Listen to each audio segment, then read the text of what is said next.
We're checking this Linux unit today, which has had a customer complain that the last technician that came out here put 5 pounds of Freon in it, said it was all the way low.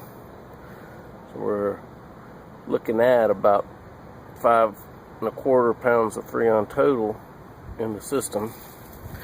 So we're gonna just had the power shut on, so the power is now on, and we're gonna turn this unit on and check out the pressures and then do a leak check up in the attic.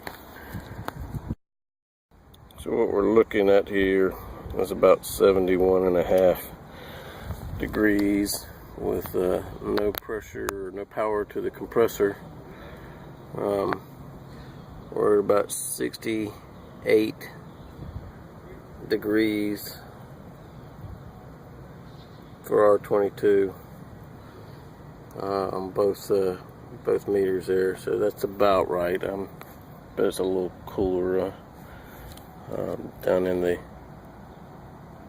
lines themselves are about 66 degrees, so that's about right. So we're not empty, but we don't know how much is in there until we turn the power on. Okay, here we are up at the coil, and I've got my leak detector running. So now we're going to sniff out and see if this coil is leaking.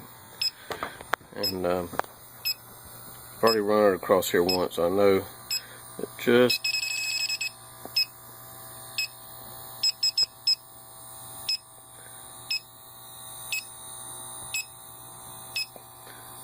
back in the back there, you can hear it go off.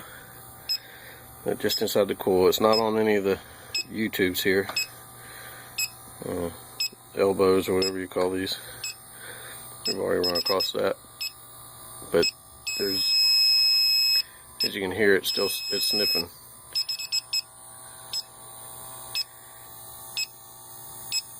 And it seems to be picking it up mostly right around there in the coil, so just inside the coil. Now with the blower on and the compressor running, we should be able to pick it up pretty good. The pressure's, well, so it's definitely in the coil, but not quite a major leak, since this is a rental property. The landlord is trying to do it as inexpensive as possible, so we're going to help her out by doing a leak seal on this today. So I'm just going to button this back up, put the flue pipe back on, and then go down and do the leak seal.